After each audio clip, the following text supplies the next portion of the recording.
Hello everyone. आज के lecture में हम कवर करने वाले हैं, टॉपिक है हमारा लागत की अवधारणा। ठीक है, जिसको कि कॉस्ट ऑफ कंसेप्ट के नाम से भी हम जानते हैं इंग्लिश में अगर हम बात करें। और ये टॉपिक जो हमारा वो इकोनॉमिक्स के लिए रेलिवेंट होने वाला है। तो सबसे पहले जो हम बात करें कि लागत का मतलब क्या होता है, लागत की अवधारणा। लागत का मतलब होता है किसी भी प्रोडक्ट या फिर सेवा को पाने के लिए जो खर्च किया जाता है टोटल, किस रूप में? मौद्रिक रूप में, मौद्रिक रूप से मापना, उसी को हम बोलते हैं लागत की अवधारणा। अर्थशास्त्र और लेखांकन दोनों में अहम होता है, चाहे तो हम इकोनॉमिक्स की बात करें या फिर लेखांकन की, यानी कि या फिर हम उसको अकाउंटिंग की बात करें। कहीं न कहीं ये पॉइंट भी महत्वपूर्ण हो जाता है कि भई जो भी कॉस्ट हमारी लगी किसी चीज़ को बनाने में, है ना? उसको हम मौद्रिक रूप में माप सकें, मतलब पैसे से रिलेटेड हमने मेज़र कर सकें उसको, उसी को हम बोलते हैं लागत। ठीक है? लागत का मतलब कॉस्ट, कितनी कॉस्ट हमारी आई उस चीज़ को पाने में। अगर हम बात करें यहाँ पर तो एक होती है हमारी कुल लागत। देखो, कुल लागत का मतलब होता है सिंपल सा कि जो भी हम टोटल एक्सपेंसेस करते हैं किसी भी चीज़ में, है ना? उसको बोलते हैं कुल लागत। अब इसका मतलब है कि उत्पादन में लगे हुए विभिन्न साधनों का मतलब अब ज़रूरी नहीं है। अब जैसे मान लो मुझे प्रोडक्ट की बनाना है, तो इसमें कई तरीके की कॉस्ट लगी होगी। इसमें मैंने लेबर भी लगाया होगा, लेबर के साथ-साथ मैंने इसमें और भी एक्सपेंसेस किए होंगे, है ना? इसमें मैंने रिपेयर का भी खर्चा किया होगा, मतलब वो सारे खर्चे जो एक प्रोडक्ट को तैयार करने में किए जाते हैं, इस एक प्रोडक्ट को बनाने में किए जाते हैं, किसी भी चीज़ का उत्पादन करने में यानी कि प्रोडक्शन करने में किए जा रहे हैं, वो सारे खर्चे अगर हम प्लस कर लें, तो उन्हीं को हम बोलते हैं कुल लागत। यानी कि एक प्रोडक्ट को बनाने में आया हुआ कुल खर्चा। उन सभी खर्चों के योग को हम क्या कहते हैं? कुल लागत कहते हैं, यानी कि टोटल कॉस्ट कहते हैं। उदाहरण के तौर पे अगर मान लो आप कि यदि एक कलम को के किसी कारखाने में यदि 100 कलम बनाने के लिए कुल खर्च ₹500 आता है, तो इसी को तो हम टोटल लागत कहेंगे, है ना? कि टोटल 100 कलम को बनाने में जो खर्चा आया यानी ₹500, इसी को हम कुल लागत कहेंगे। वहीं अगर हम एवरेज की बात करें, तो देखो वहाँ पर तो टोटल की बात हो रही थी। अब एवरेज की बात करें तो एवरेज का मतलब होता है कि एक प्रति यूनिट बनाने में जो खर्चा आ रहा है, प्रति यूनिट। मान लो अब वहाँ पर हम क्या पढ़ रहे थे कि 100 कलम यानी कि 100 पेन बनाई हमने और इनका टोटल खर्चा कितना आ रहा था? ₹500 टोटल स्पेंड कर रहे थे हम इस पे, है ना? या फिर एक्सपेंडिचर बोल सकते हैं हम उसको। अब भई एवरेज का मतलब होता है 1 यूनिट पे कितना खर्चा आ रहा है। तो 1 यूनिट पे खर्चा कैसे निकालेंगे? टोटल खर्चे को डिवाइड कर देंगे यूनिट से, कि कितनी यूनिट हमने बनाई। तो यहाँ से हमें पता चल जाएगा ₹5 1 यूनिट को बनाने में खर्चा आ रहा है। तो सिंपल सी बात है कि जो हमने टोटल खर्चा किया उसको हम डिवाइड कर देंगे टोटल इकाइयों से, जितने भी टोटल प्रोडक्शन हमने किया होगा, है ना? तो कुल लागत को उत्पादन में की गई कुल इकाइयों की संख्या से क्या कर देते हैं हम यहाँ पर भाग दे देते हैं। तो जो भाग देने के बाद जो भी चीज़ हमें प्राप्त होती है, जैसे कि हमने 5 पता चला हमें कि ₹500 हमने टोटल खर्च किया और 100 यूनिट हमने प्रोडक्शन किया, तो ₹5 1 यूनिट को बनाने में हमारा खर्चा आ रहा है ना? यहाँ से हमें ये मिला। तो औसत लागत या फिर बात करें प्रति इकाई औसत लागत, है ना? तो यहाँ से प्राप्त कर सकते हैं हम, उसको बोलते हैं हम औसत लागत। ठीक है? प्रति यूनिट बनाने में जो खर्चा आता है। नेक्स्ट अगर हम बात करें सीमांत लागत, तो देखो अगर सीमांत की बात करें हम यहाँ पर तो सीमांत का मतलब होता है कि एक अतिरिक्त यूनिट बनाने में जो खर्चा करते हो आप। अब मान लीजिए जैसे यहाँ एग्जांपल से, यानी कि पहले इसको पढ़ते हैं कि किसी वस्तु की एक अतिरिक्त इकाई के उत्पादन से कुल लागत में जो वृद्धि होती है, उसी को हम सीमांत कहते हैं। मतलब एक अतिरिक्त यूनिट बनाने से, मान लीजिए आप पहले 100 यूनिट बना रहे थे, है ना? और कुल खर्चा आपका आ रहा था यहाँ पर 500। अब 100 की जगह आपने अगर 101 यूनिट बनाना चाही, तो कुल खर्चा अब आपका आया 505, है ना? 505 आया। तो यहाँ पर क्या पता चला आपको कि मैंने एक अतिरिक्त यूनिट जो बनाई, उसपे उससे मेरी टोटल पे जो डिफरेंस आया, टोटल पे डिफरेंस कितने का आया? 5 का, है ना? टोटल पे डिफरेंस कितने का आया? 5 का। तो एक अतिरिक्त यूनिट बनाने से कुल कॉस्ट में जो अंतर आता है, कुल खर्च में जो अंतर आता है, या कुल खर्च कितने से बढ़ता है, उसी को हम मार्जिनल कॉस्ट जो है बोलते हैं। कुल खर्च में जो वृद्धि आती है। जैसे कि 100 कलम बनाने पर आपका खर्चा 500 आ रहा था, और एक अतिरिक्त कलम और बनाना चाहिए आपने, 101 बनाना चाहिए, तो आपका कुल खर्च कितना आ रहा है यहाँ पर? देखो 505 आ रहा है ना? तो एक अतिरिक्त कलम के उत्पादन से कुल व्यय में कितने की वृद्धि हुई थी? 5 की तो वृद्धि हुई थी ना? तो इसी को हम जो सीमांत लागत बोलते हैं, यानी मार्जिनल कॉस्ट। ठीक है? जब किसी वस्तु के उत्पादन में वृद्धि या फिर कमी करने पर जो कुल में परिवर्तन आता है, उसको भी, अब जरूरी नहीं है कि यहाँ पे बढ़े। अब मान लो कि 100 यूनिट मैं पहले बना रहा था, मेरा खर्चा आ रहा था 500 रुपए।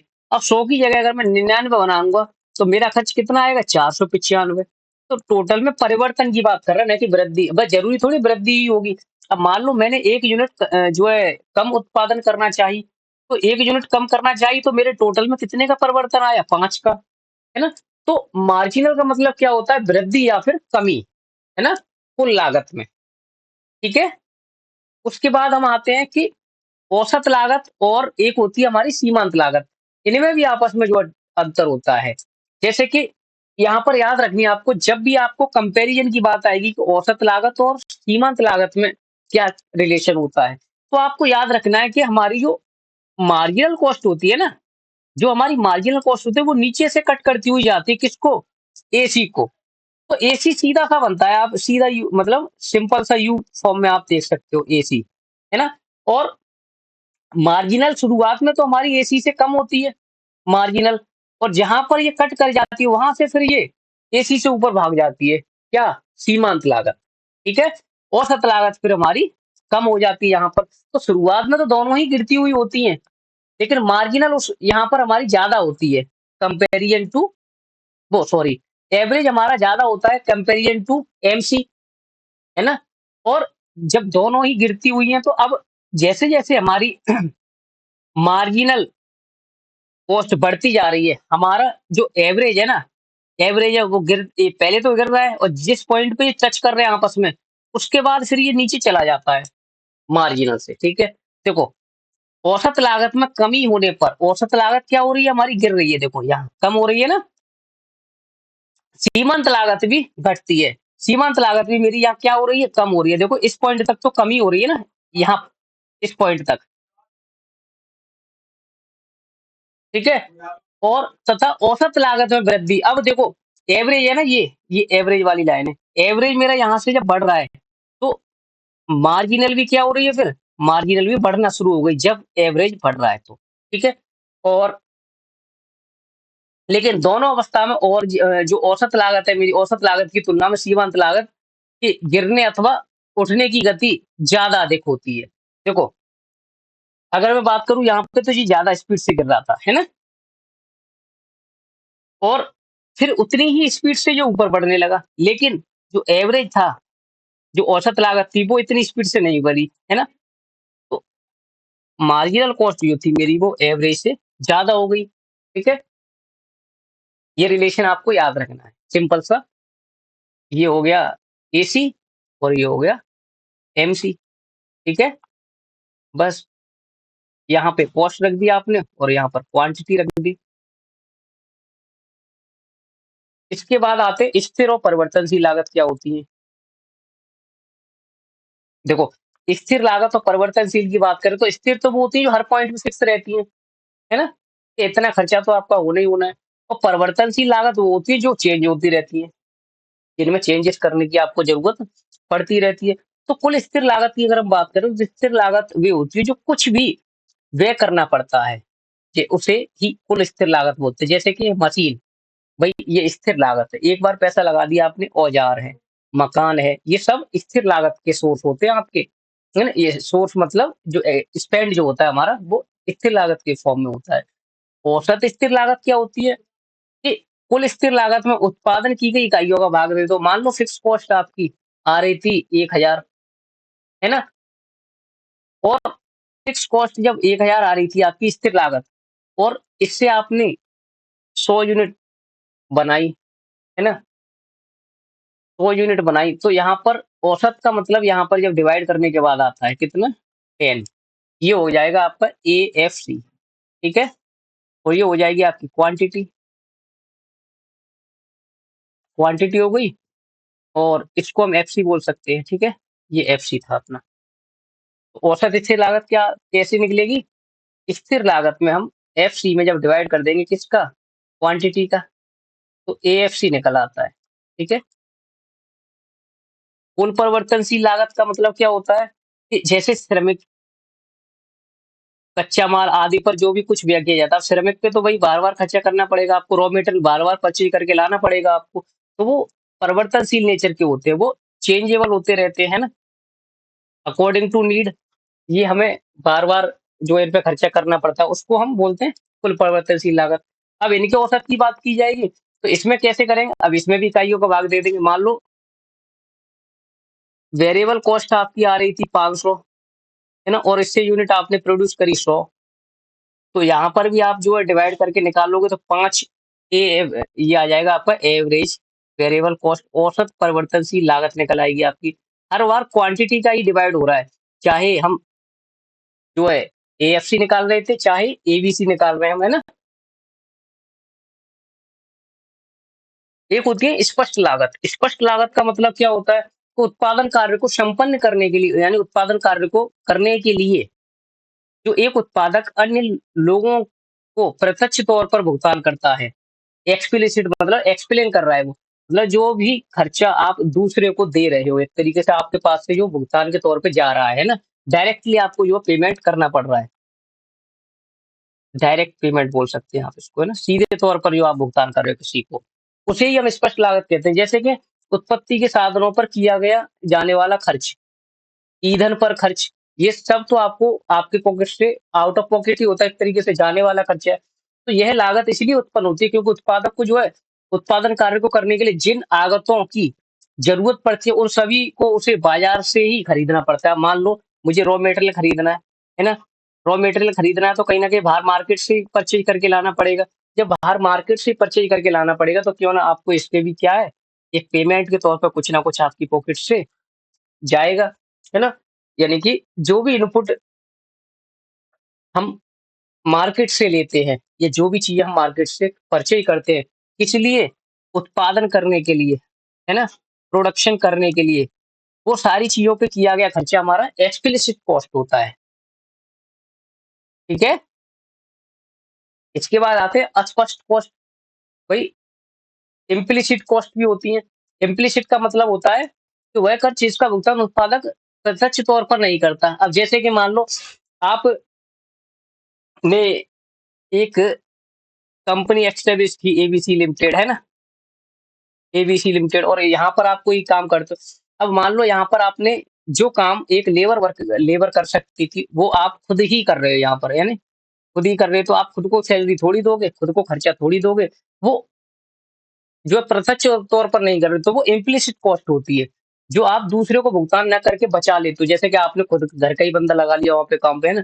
आपने किराया की जगह पर आप व्यापार करते हो, उससे अच्छा आपने खुद की जगह में कोई अपनी ज़मीन पर ही कोई व्यापार शुरू कर दिया, है ना? तो उसके लिए भी आपको पेमेंट नहीं करना पड़ेगा। तो वो इम्प्लिसिट कॉस्ट होती हैं, ठीक है? अपनी ज़मीन या पूँजी आदि का प्रयोग करके जब आप उत्पादन कार्य करते हो, उसको बोलते हैं हम इम्प्लिसिट कॉस्ट, ठीक है? यही कारण है कि वह प्रत्यक्ष तौर पर भुगतान नहीं कर रहा। क्यों? क्योंकि उसने खुद ही सेविंग कर ली उस चीज़ की, है ना? दूसरे को भुगतान ना करके। अब एक्सप्लिसिट और इम्प्लिसिट का डिफरेंस पढ़ लेते हैं। ये आप पे कर रहे हो, है ना? डायरेक्ट पे करना पड़ रहा है आपको ये, और ये आप खुद से कुछ करते हो, खुद से कुछ करने से जो बचा लेते हैं आप, है ना? बचा हुआ धन। अब एक्सप्लिसिट का मतलब क्या था? When company pay for the usage of factor of production, इन प्रोडक्शन करने के लिए जो हमें पे करना पड़ रहा है, ठीक है? अब इसकी बात करें इम्प्लिसिट की, तो ये use resources belonging to the owner such as capital और इन्वेंटरी, यानी खुद की कैपिटल आप जब जो लगा लेते हो, है ना? एक्सप्लिसिट कॉस्ट को भी हम आउट ऑफ पॉकेट कॉस्ट भी बोलते हैं, क्यों? क्योंकि ये कॉस्ट वो होती है ना जो हमारी पॉकेट से जाती है, कहीं न कहीं हमें पे करनी होती है ना? इम्प्लिसिट कॉस्ट का मतलब होता है अपॉर्च्युनिटी कॉस्ट, जो हमें दूसरे को पे नहीं करनी। डिटरमाइनिंग कॉस्ट की अगर बात करें तो इम्प्लिसिट कॉस्ट जो होती है कैन बी डिटरमाइंड इजीली, क्यों? क्योंकि भाई मान लो आपको दूसरे बाहर के बंदे को कुछ पे करना है, तो वो तो आप बता सकते हो ना कि मुझे 10,000 पे करना है, या कि मुझे 20,000 पे करना है उस बंदे को, है ना? तो ये तो सिंपली आप बता सकते हो, लेकिन जो आप खुद से ही बचा लेते हो कुछ काम करके, उसको आप डिटरमाइन करना इजीली नहीं होता, यानी उसको हार्ड होता है उसको डिटरमाइन करना, ठीक है? कैलकुलेशन ऑफ प्रॉफिट की बात करें तो explicit cost assist in calculation both accounting profit भी बताता है ये हमें, और इकोनॉमिक प्रॉफिट भी हम यहाँ से जान सकते हैं, लेकिन इम्प्लिसिट कॉस्ट जो होती है वो केवल इकोनॉमिक प्रॉफिट में ही हेल्प करती है। ये पॉइंट ज्यादा इंपॉर्टेंट हो जाते हैं यहाँ पर ध्यान देने के लिए, है ना? कि एक्सप्लिसिट में अकाउंटिंग और इकोनॉमिक दोनों प्रॉफिट की बात की जाती है, और इम्प्लिसिट में केवल इकोनॉमिक प्रॉफिट की बात की जाती है। कैश की बात करूँ तो कैश का आउटफ्लो कहाँ होगा? जहाँ पर एक्सप्लिसिट कॉस्ट होगी, और कैश का आउटफ्लो यहाँ पर नहीं होगा। क्यों? क्योंकि यहाँ पर तो कैश हमें किसी को पे करना ही नहीं पड़ रहा है इम्प्लिसिट कॉस्ट में, ठीक है? स्थिर लागत हमने पढ़ ली थी, ये आप यहाँ से जो है स्क्रीनशॉट ले सकते हैं इसका। अब एक चार्ट आता है जहाँ पर कि आपको देखने के लिए मिल रहा होगा, देखो स्थिर लागत का हर लेवल पर सेम है ना? ये लाइन जो जा रही है, ये सेम है, यानी कि मान लो 10 यूनिट यहाँ पर खर्च हो रही है हमारी, तो वो तो स्थिर लागत हो गई हमारी। जहाँ से स्थिर लागत शुरू होती है, टोटल कॉस्ट हमारी वहीं से शुरू होती है ना? इसको बोलते हैं कुल लागत, और इसको बोलते हैं औसत लागत, ठीक है? और इसको बोलते हैं कुल लागत, वो सॉरी, कुल स्थिर लागत, ठीक है? ये स्थिर लागत है। तो जहाँ से हमारी स्थिर लागत शुरू होती है, वहीं से हमारी जो है टोटल कॉस्ट यानी कुल लागत स्टार्ट होती है। ये पॉइंट वही याद रखना है आपको, चार्ट कैसे बनाना है आपको, है ना? क्योंकि कुछ ना कुछ तो फिक्स रहा होगा ना हमारा, तो टोटल में तो वो इंक्लूडेड हो गया पहले से ही, क्योंकि टोटल में हमारी स्थिर भी इंक्लूड होती है और वेरिएबल भी इंक्लूड होती है। वेरिएबल तो वेरी करेगी जैसे-जैसे हम प्रोडक्शन करेंगे, जितने यूनिट का प्रोडक्शन करेंगे, लेकिन फिक्स तो फिक्स रहेगा ना। तो जितना फिक्स है है ना? उतना तो हमारा टोटल होगा ही होगा। तो टोटल वहीं से शुरुआत होती है, ठीक है? और जो वेरिएबल होता है वो हमारा 0 से स्टार्ट होता है। ये 0 से स्टार्ट होता है। तो ये चार्ट आपको याद रखना है ना? एक पॉइंट पर आगे देखो, वेरिएबल और फिक्स जो है इक्वल हो रहे हैं, है ना? उसके बाद फिक्स तो फिक्स रहेगा ही रहेगा यहाँ पर देखो, और वेरिएबल कॉस्ट हमारी फिर एक लेवल के बाद बढ़ना शुरू हो जाती है, ठीक है? और फिर हमारा टोटल भी बढ़ना शुरू हो जाता है वहीं से, ठीक है? ये भी इम्पोर्टेंट है। परिवर्तनशील लागत मैंने पढ़ ली, आप यहाँ पर इसको स्क्रीनशॉट लेके पढ़ सकते हैं एक बार। अच्छा, एक डिफरेंस आता है यहाँ पर स्थिर और परिवर्तनशील लागत का, ठीक है? कि स्थिर लागत तो वो होती है ना जो खर्चों पर स्थिर रहती है हर लेवल पर, और परिवर्तनशील लागत कौन-सी होती है? जो कि उत्पत्ति के परिवर्तनशील साधनों पर किए जाने वाले खर्चों को परिवर्तनशील लागत कहते हैं, यानी कि जो बार-बार चेंजेस होती रहती है। उत्पादन बढ़ने या घटने पर इस पर कोई फ़र्क नहीं पड़ेगा, ये तो फिक्स रहेगी। लेकिन यहाँ पर जैसे-जैसे हम प्रोडक्शन बढ़ाते हैं या कम करते हैं, वैसे-वैसे हम इसको घटा-बढ़ा सकते हैं। कौन-सी? परिवर्तनशील को, ठीक है? परिवर्तन का मतलब ही परिवर्तनशील का मतलब ही जो है चेंज करना होता है। स्थिर लागत हमारी शून्य उत्पादन पर भी, यानी कि हम बिल्कुल भी प्रोडक्शन ना करें, फिर भी ये तो होगी, इसका भार तो हमें उठाना ही पड़ेगा, यानी ये तो खर्च होना ही होना है। लेकिन अगर हमने कोई भी प्रोडक्शन नहीं किया, तो शून्य, यानी कि जो परिवर्तनशील लागत है वो हमारी क्या रहेगी? फिर शून्य रहेगी। क्यों रहेगी शून्य? देखो हमने इस चार्ट में समझा था कि हमारी जो वेरिएबल कॉस्ट थी यानी औसत लागत थी वो हमारी 0 से शुरू हो रही है। तो जब बिल्कुल भी प्रोडक्शन नहीं करेंगे तो ये तो 0 ही रहेगी, है ना? और प्रोडक्शन जैसे-जैसे हम बढ़ाते रहेंगे, जितना क्वांटिटी हम प्रोडक्शन बढ़ाते रहेंगे, वैसे-वैसे ये देखो ये बढ़ना शुरू हो रही है ना?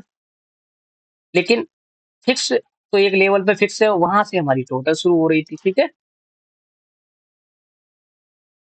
इस लागत का भार जो उत्पादक को उत्पादन शुरू होने से पहले ही प्रारंभ हो जाता है। देखो, यहाँ पर आप अगर कुछ भी प्रोडक्शन नहीं कर रहे थे, एक 0 लेवल प्रोडक्शन कर रहे थे, फिर भी आपकी टोटल ₹10 थी। यानी टोटल ₹10 खर्च हो रहे थे आपको सपोज़ करो, है ना? जब आप बिल्कुल प्रोडक्शन नहीं कर रहे थे। अब प्रोडक्शन जैसे-जैसे आपने इधर को आके शिफ्ट बढ़ाया, तो टोटल वेरिएबल कॉस्ट आपकी बढ़ना शुरू हुई, ये तो फिर भी उतनी ही रही, है ना? तो जब आप बिल्कुल भी प्रोडक्शन नहीं करते हो ना, तो आपकी जो फिक्स है वो तो खर्चे होते रहते हैं, है ना? उससे पहले ही शुरू हो जाते हैं। इसकी लागत की शुरुआत उत्पादन के शुरू होने से ही होती है। देखो, जब आपका उत्पादन शुरू हो रहा है, जैसे-जैसे क्वांटिटी आप बढ़ा रहे हो, इधर को आ रहे हो, तब से ही इसने शुरू होना स्टार्ट किया, ठीक है? और यहाँ इनके चार्ट भी तो फिक्स है, देखो फिक्स का सिंपल सा बनेगा, है ना? ये तो आप सिंपल बना सकते हो। यूनिट आपने चाहे 1 बनाई, चाहे 2 बनाई या 3 बनाई या 4 बनाई, ये तो फिक्स की फिक्स है। यहाँ तो जितना ₹100 खर्च हो रहा है, वो हो ही रहा है। लेकिन आप इसकी बात करें तो ये आपकी वेरी कर रही है कैसे-कैसे? जैसे-जैसे आपने प्रोडक्शन लेवल बढ़ाया, वैसे-वैसे ये आपकी बढ़ना शुरू हो जाती है। एक लेवल पर ये कम भी हो जाती है यहाँ पर आके, है ना? क्यों? तो फिर वही ज़्यादा मात्रा में आप उत्पादन करोगे तो ये फिर अब बढ़ना शुरू हो जाती है एक लेवल के बाद ये भी। एवरेज कॉस्ट मैंने फर्स्ट स्लाइड पे आपको बता दिया था। एवरेज कॉस्ट का एक फ़ॉर्मूला ये भी था कि एएफसी और एबीसी को आप जोड़ लोगे तो भी आप एवरेज कॉस्ट पर आ जाते हो, है ना? सीमांत मैंने आपको पहले ही बता दिया था और इसका चार्ट जो इसका जो फ़ॉर्मूला है ना, वो आप यहाँ पर देख सकते हैं, ठीक है? आई होप लेक्चर आपको अच्छा लगा होगा। Thank you so much.